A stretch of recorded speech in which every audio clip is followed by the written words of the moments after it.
तो मित्रों चर्चा करते करते हम लोग ने 28 श्लोक भी पढ़ लिए, ठीक है। हम चर्चा कर रहे थे रघुवंश महाकाव्यम के प्रथम सर्ग की। तो अभी कालिदास जी कह रहे हैं, तम वेधा विदधे नूनम महाभूत समाधिना तथा ही सर्वे तस्यासन परार्थिक फला गुणाः। ठीक है।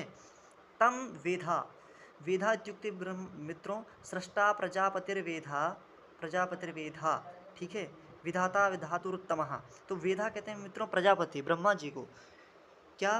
वेधा इत्युक्ते ब्रह्मा जी ने तम राजानम दिलीपम, उस राजानम दिलीप को क्या किया? ठीक है। नूनम विदधे, नूनम माने कि निश्चित ही क्या किया? महाभूत समाधिना, महाभूत समाधि के द्वारा विदधे, विदधे इत्युक्ते इत्युक्ते उसको धारण करा, उसको शरीर धारण करवाया। ऐसा क्यों कह रहे हैं? महाभूत समाधिना को मित्रों को समझना। महाभूत, महाभूत कहते हैं पंच महाभूतों को, पृथ्वी वायु, पृथ्वी तेज वायु आकाश और काल, ओ सॉरी, पृथ्वी आप जल तेज और अग्नि, ठीक है। तो इनको कहते हैं पंच महाभूत। और उनकी जो समाधि, समाधि बोले तो सामग्रियाँ, ठीक है। निश्चित है कि जिस प्रकार से ब्रह्मा ने इन पांचों पांचों पंच महाभूतों को बनाया होगा, उसी प्रकार से ब्रह्मा जी ने उस राजा दिलीप को बनाया होगा। ऐसा क्यों कह रहे हैं कालिदास? नीचे आइए। क्योंकि तथा ही सर्वे तस्यासन परार्थिक फलागुणाः, क्योंकि ये जो पंच महाभूत थे वो परार्थिक फलागुणाः वाले हैं। परार्थ ही में ही है एक फल रूपी गुण जिनका, परार्थिक फलाः गुणाः। इनके जो गुण रहते हैं मित्रों कैसे हैं? परार्थिक फला है, पर प्रयोजन करना, ठीक है।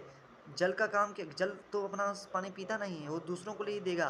तो ऐसे पृथ्वी, ठीक है, पृथ्वी भी क्या परार्थ वाली है, परोपकार करती है पृथ्वी। ऐसी जल, पृथ्वी तेज, आकाश और क्या, ठीक है, पृथ्वी जल तेज आकाश और गंध वायु, ठीक है मित्रों। तो ये सब कैसे हैं? परोपकार वाले हैं। तो क्योंकि तथा ही सर्वे तस्या द्राग्या दिलीपस्य सर्वे गुणाः परार्थिक फलाः आसन, क्योंकि उसके जो सब गुण थे वो सब क्या थे? परोपकार वाले ही थे।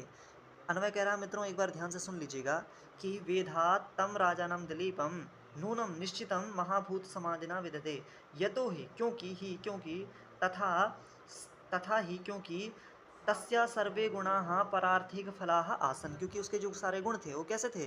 परार्थिक वाले थे,